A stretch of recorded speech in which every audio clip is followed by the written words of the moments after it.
খালিদ ইবনে ওয়ালিদ রাদিয়াল্লাহু তাআলা আনহুর বিবি বড় দিনদার বিবি যদি দিনদার হয় দিনের পথে চলা সহজ হয়। যার বিবি দিনদার নেককার দিনদার ওই মানুষটা দিনের পথে চলাটা তার জন্য বড় সহজ। খালিদ ইবনে ওয়ালিদ রাদিয়াল্লাহু তাআলা আনহুকে বিবি ডাক দিয়া বলেন, স্বামী হে, আপনি কেন জিহাদের ময়দানে শহীদ হন নাই? বা আপনি কিভাবে শহীদ হবেন? আপনি কি ভুলে গেছেন বিশ্ব নবীর জবান মুবারকের কথা? হুজুর আকরাম সাল্লাল্লাহু আলাইহি ওয়াসাল্লাম উনার পবিত্র জবান দিয়া উনার জবান থেকে বাহির হয়েছিল খালিদ সাইফুল্লাহ। উনার জবানের কথা, আপনি হলেন আল্লাহর তরবারি। খালিদ সাইফুল্লাহ, খালিদ হলো আল্লাহর তলোয়ার। খালিদ আল্লাহর তরবারি। কোন যুদ্ধের ময়দানে আপনাকে শহীদ করে এমন কোন তরবারি আছে নাকি?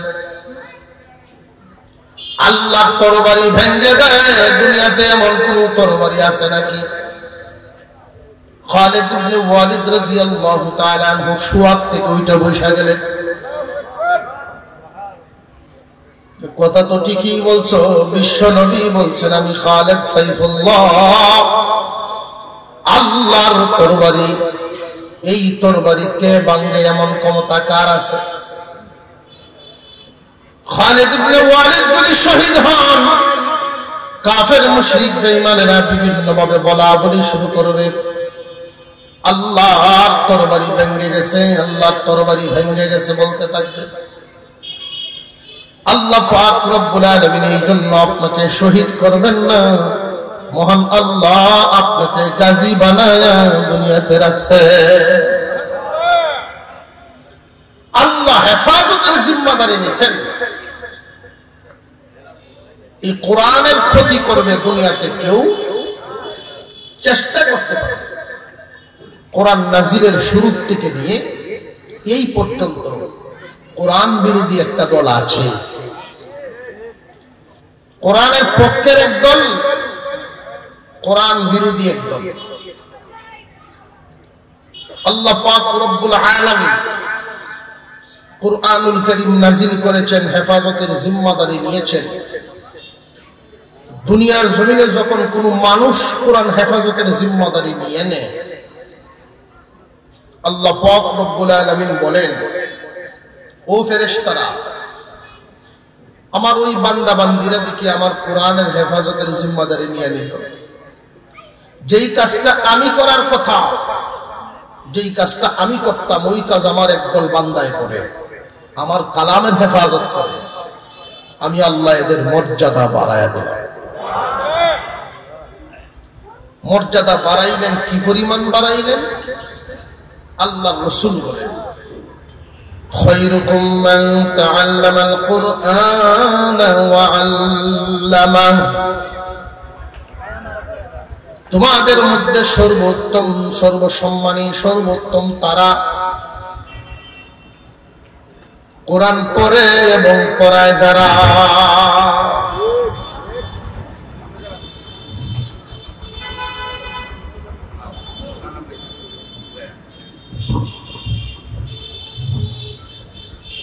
কোরআন পড়ে এবং পড়ায় যারা জমিনে সর্বোত্তম। আমাদের কাছে সম্মানী মানুষ আছে। ওয়ার্ডের মধ্যে ওয়ার্ডবাসী মিলে সম্মান দিয়েছেন একজন মেম্বারকে, ইউনিয়নের মধ্যে ইউনিয়নবাসী মিলে সম্মান দিয়েছে একজন চেয়ারম্যানকে, সারা এলাকার মানুষ মিলে সম্মান দিয়েছে একজন এমপিকে। এইভাবে সম্মান দিতে দিতে মানুষের দেওয়া সম্মান যেই জায়গায় গিয়ে শেষ হবে, মানুষের দেওয়া সম্মান যেখানে গিয়ে শেষ হয়, আল্লাহর পয়গম্বর বলেন দুনিয়াবাসীর সর্বোচ্চ সম্মানী যেই ব্যক্তি, তার থেকে, তার উপর থেকে শুরু হয় কোরআন পড়া এবং পড়ানেওয়ালা।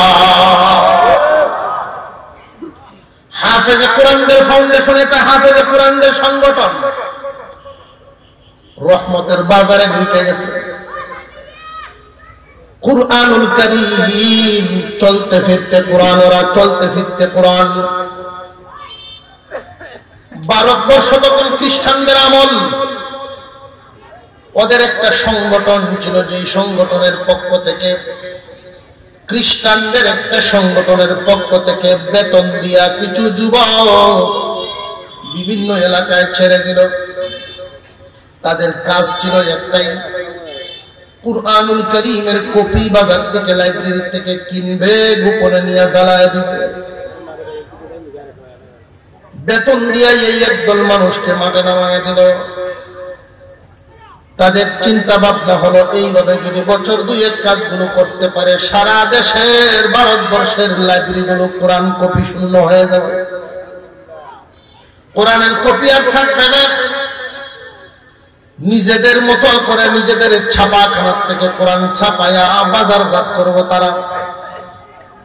আয়াত উল্টা পাল্টা করে ফেলবে, কিছু আয়াত বাদ দিয়ে দিবে। এই ছিল তাদের লক্ষ্য উদ্দেশ্য।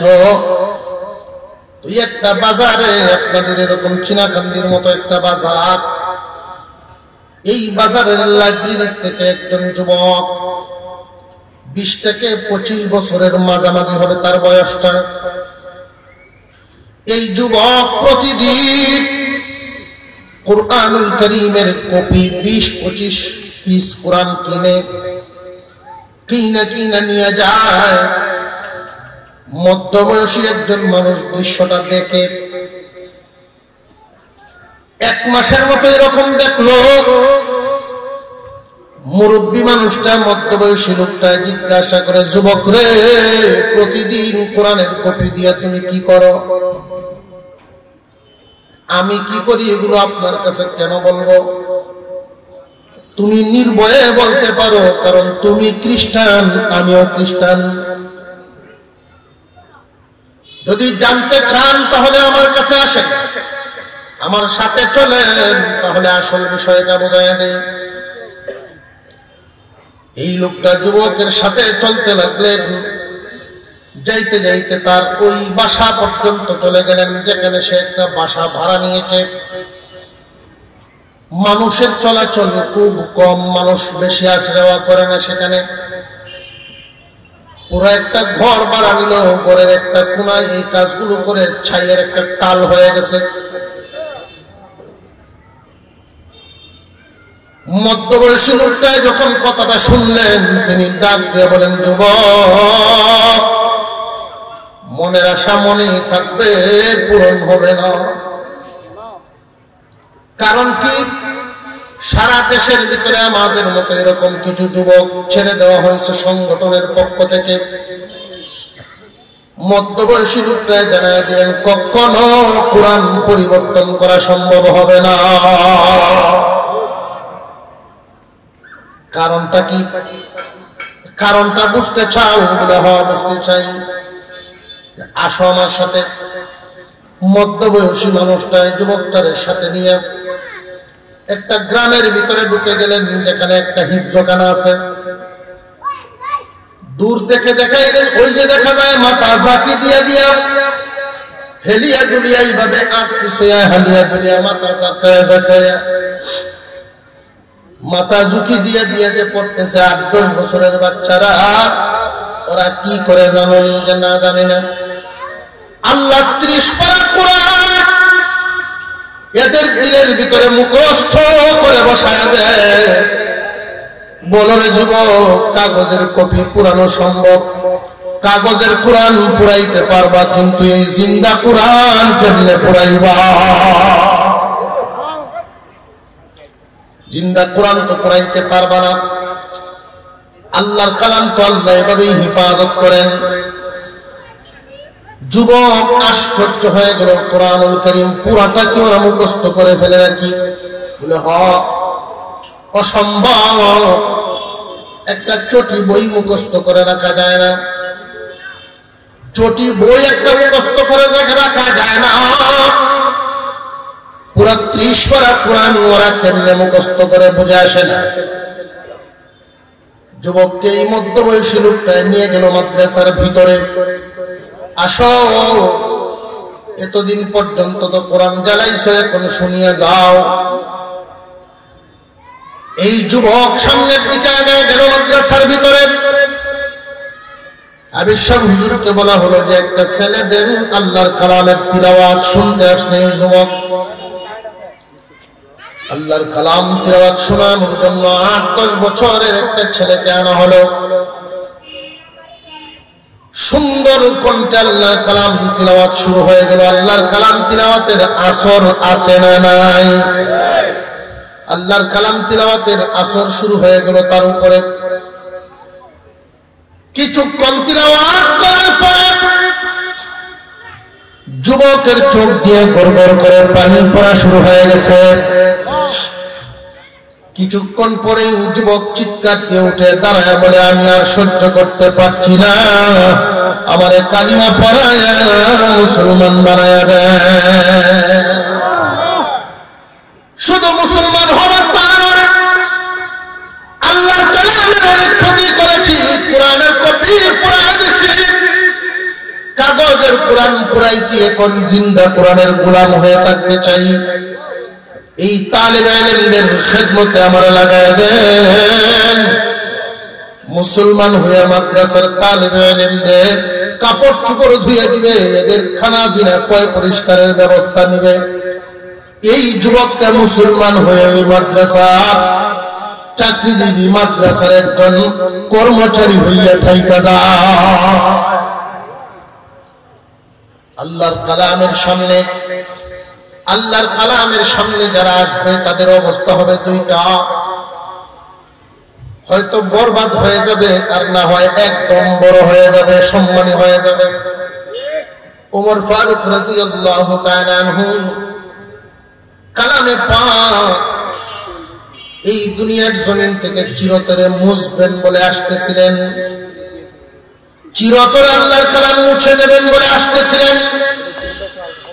আল্লাহ পাক রব্বুল আলামিন এমন ভাবে কবুল করে নিলেন, হযরত উমর কালাম মুছবেন কি নিজের জিন্দেগি আল্লাহর কালামের সামনে কুরবানি দিয়ে দিলেন।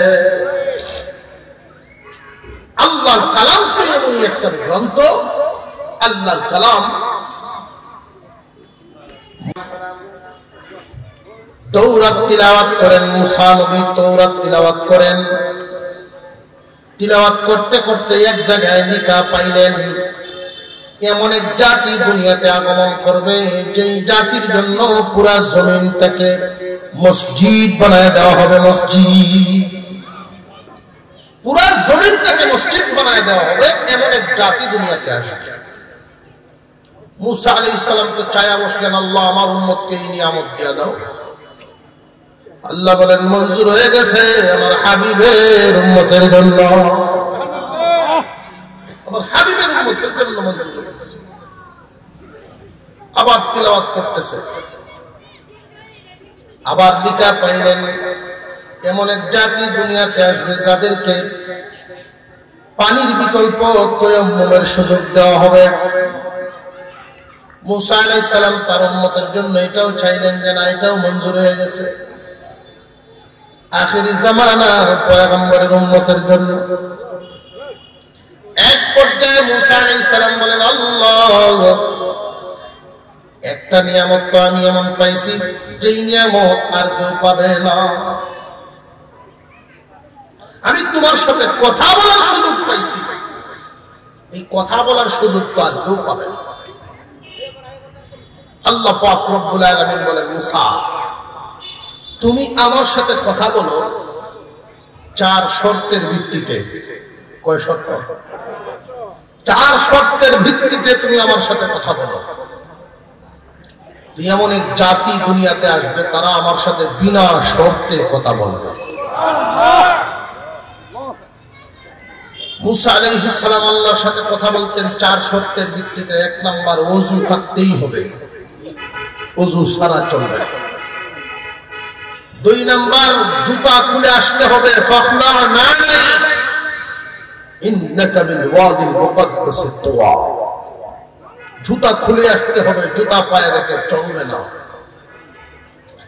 তিন নাম্বার, তুর পাহাড়ে আসতে হবে, ভিন্ন জায়গায় চলবে না, নির্দিষ্ট জায়গা। চার নাম্বার, নির্দিষ্ট সময়, আল্লাহ দেওয়া নির্দিষ্ট সময়ের ভিতরে কথা শেষ করতে হবে। তুমি স্বাধীন মতো কথা বলতে পারবে না। কয় শর্ত? ওযু লাগবে, জুতা খুলবে, তুর পাহাড় লাগবে, নির্দিষ্ট সময়ের ভিতরে শেষ করতে হবে। ও পয়গম্বর মুসা, আখিরি জামানার পয়গম্বরের উপরে আমি আমার কালাম নাজিল করব। কালাম, উনার উম্মতেরা এই কালাম তিলাওয়াত করবে আর আমি আল্লাহর সাথে কথা বলবো। কোরআন তিলাওয়াত করলে আল্লাহর সাথে কথা বলা হয়। আল্লাহু আকবার বলেন। কুরআনুল কারীম তিলাওয়াত করলে আল্লাহর সাথে কথা বলা হয়। ওযু সহকারে পড়তে পারবে, ওযু ছাড়াও পড়তে পারবে, জুতা ছাড়া পড়তে পারবে, জুতা সহকারেও আল্লাহর কালাম পড়তে পারবে। কুরআনুল কারীম আল্লাহ যদি বলতেন মক্কা অথবা মদিনায় নাজিল হয়েছে, সেখানে এসে তিলাওয়াত করতে হবে, ওইখানেই যাওয়া লাগতো। আল্লাহ এই কথা বলেন নাই পৃথিবীর যে কোনো জায়গায় তিলাওয়াত করতে পারবা, মহান আল্লাহ কবুল করে নেবেন। আল্লাহ নির্ধারিত করে দেন নাই যে 100 আয়াত দৈনিক পড়তে পারবা, বেশি পড়তে পারবা না।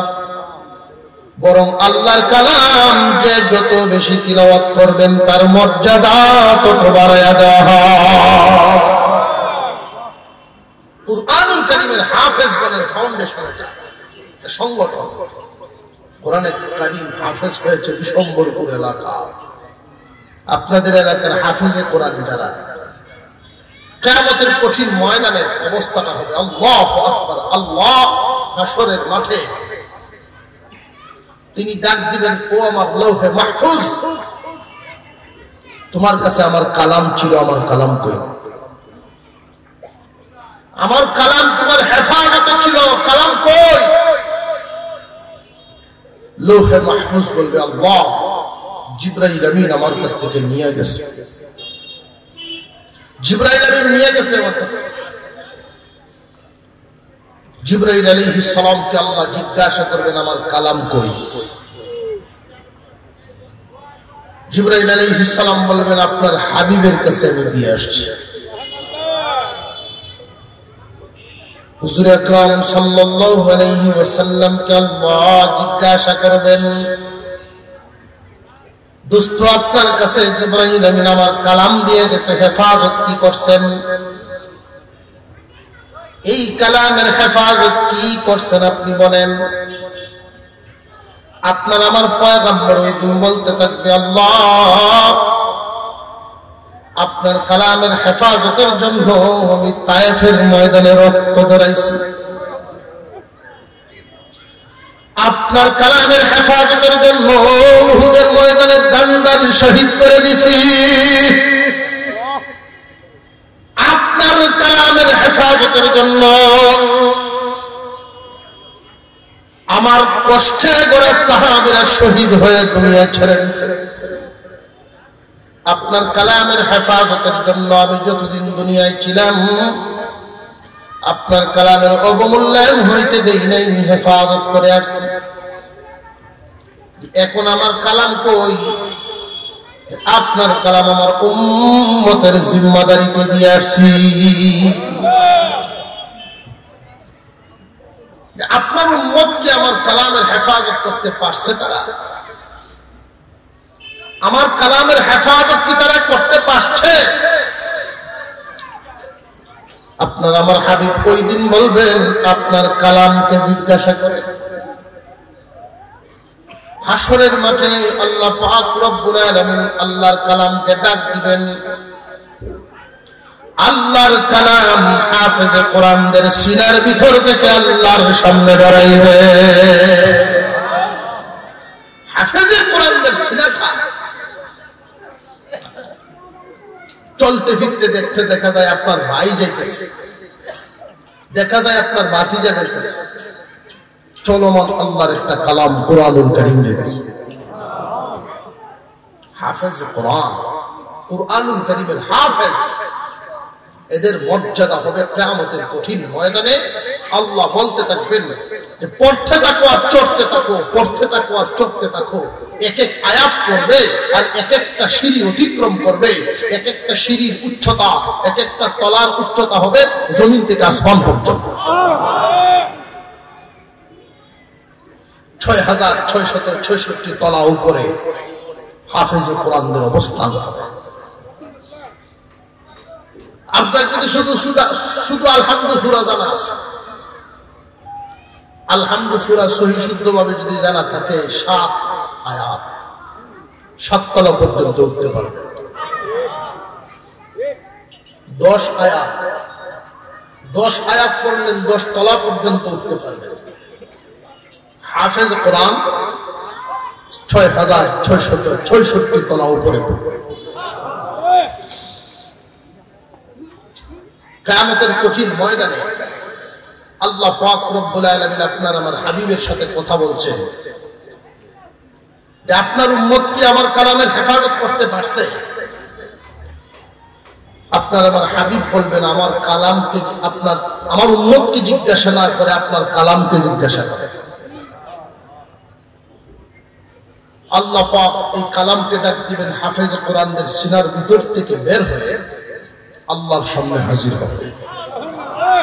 হাদিসের মধ্যে আসছে আল্লাহর কালাম আল্লাহর সাথে হাসরের মাঠে কথা বলবে। হাবিবের উম্মত, আখিরি জামানার পয়গম্বরের উম্মত কি তোমার হেফাজত করছে? কেমনে হেফাজত করছে তুমি বলো? স্বয়ং আল্লাহর কালাম ওই দিন আল্লাহর সাথে বলতে থাকবে, আল্লাহ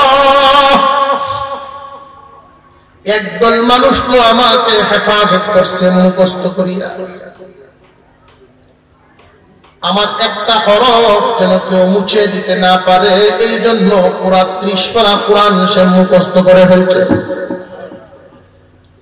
কাগজের কোরআন জ্বালায় দেওয়া যায়, পাথরে লেখাটা মুছে দেওয়া যায়, কিন্তু সিনার ভিতরে যদি কেউ মুখস্থ করে ফেলে ওই হরফ মুছে দেওয়ার সুযোগ না।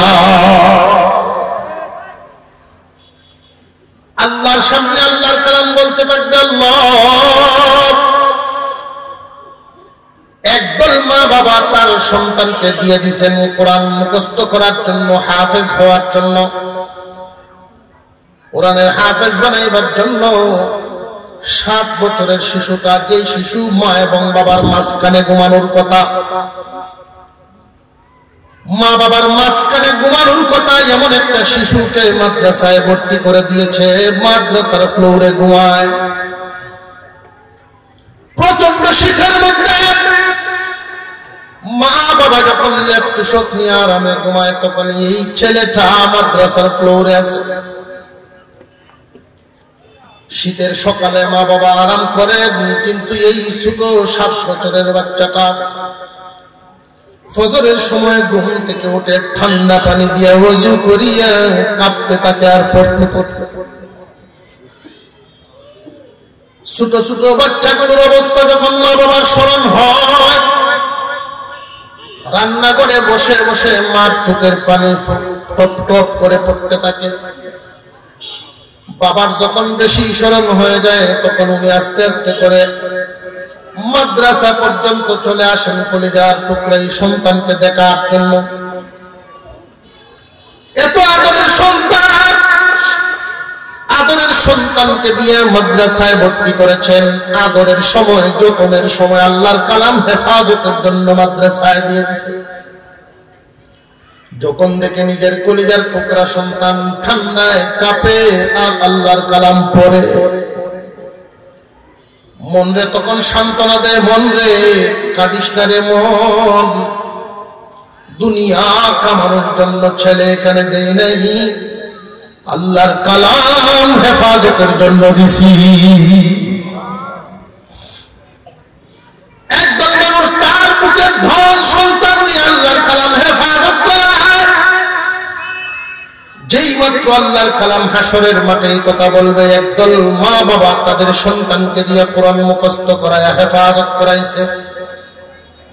আল্লাহ পাক রব্বুল আলামিন তখনই ফেরেশতাদেরকে হুকুম দিবেন, কোথায় রে ফেরেশতারা, যাও হাসরের মাঠে ঘুরে ঘুরে মা বাবা তালাশ করো, হাফেজে কোরআনদের মা বাবা তালাশ করো, কোরআন পড়নেওয়ালা হাফেজ আলেম যারা, এদের মা বাবা তালাশ করে করে হাসরের এক কিনারে দাঁড় করাও, এক কিনারে দাঁড় করায়া নূরের টুপি এদের মাথায়,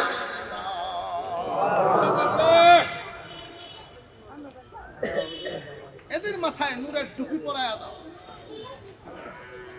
হাফেজে কোরআনদের মাথার তার মাথায় যে নূরের টুপিটা পরানো হবে,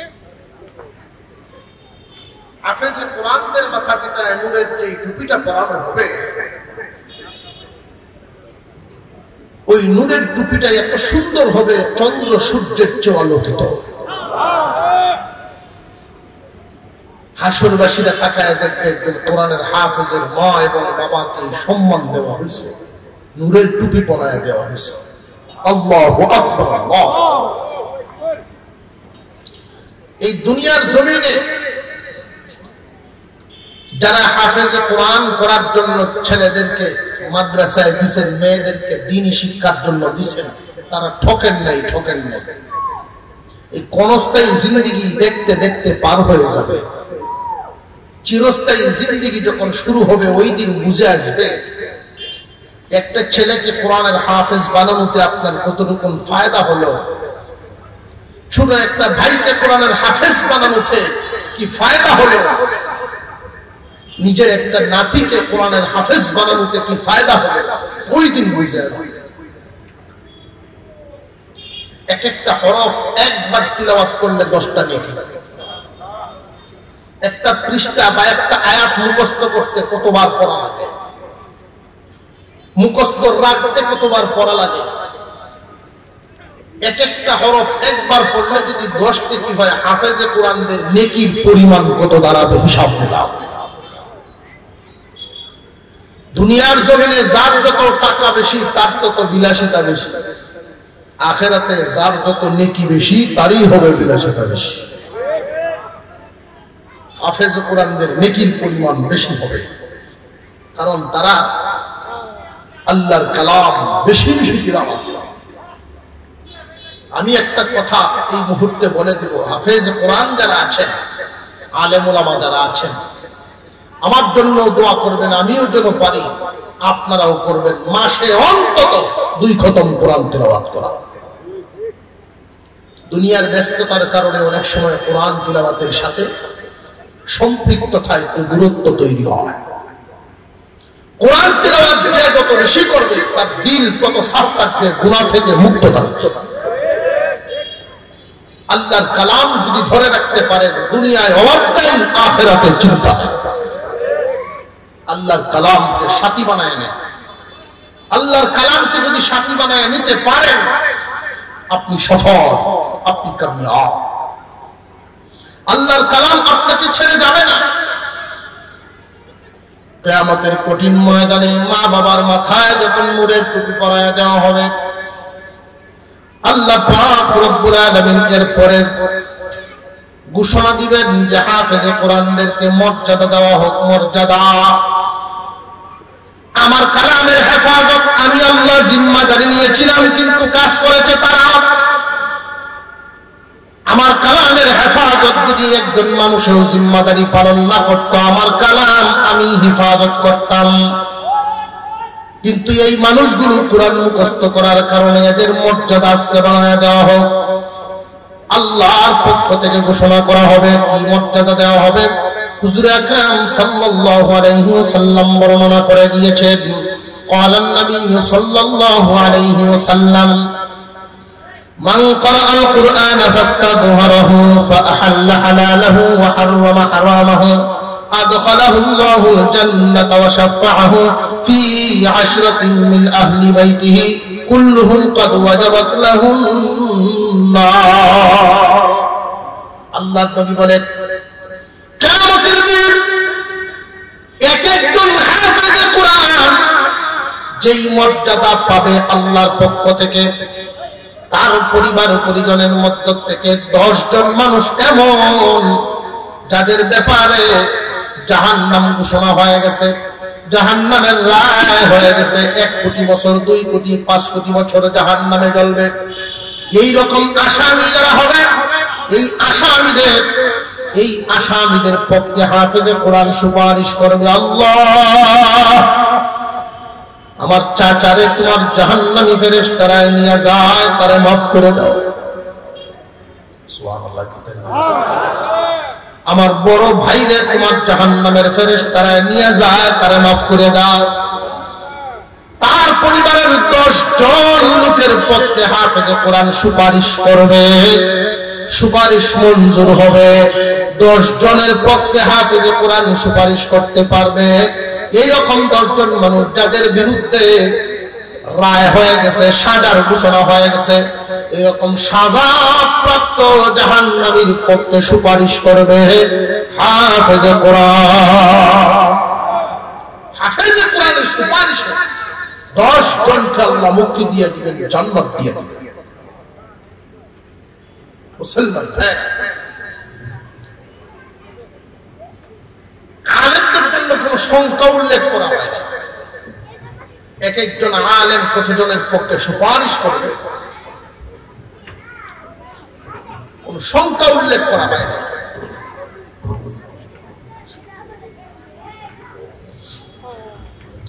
হাফেজে কোরআন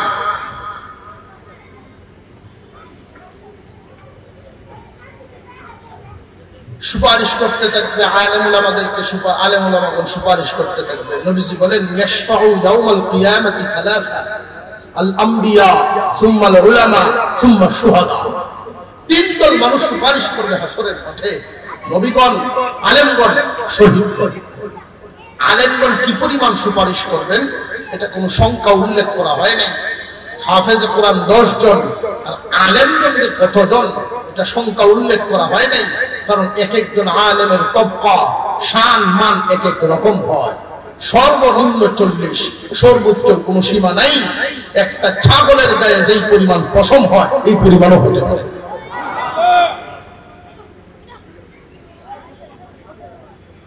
আল্লাহ পাক রব্বুল আলামিন হাফেজ আলেমদের সুপারিশের মাধ্যমে অনেক মানুষকে মুক্তি দিতে থাকবেন। একদল মানুষ হাসরের মাঠের এক কোনায় অসহায়ের মতো দাঁড়ায় থাকবে, তাদের বংশে কোনো আলেম নেই, বংশে কোনো হাফেজ নেই। যদি সুপারিশের ব্যবস্থা হইতো হাসরের মাঠে,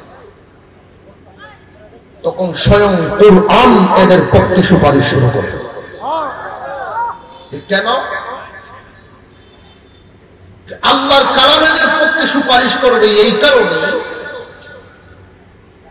যদিও ওরা কোরআন পড়ায় এবং পড়ানির মধ্যে নাই, পড়নেওয়ালাও নাই, পড়ানেওয়ালাও নাই, কিন্তু 2 দলের ব্যবস্থা করনেওয়ালা ওরা।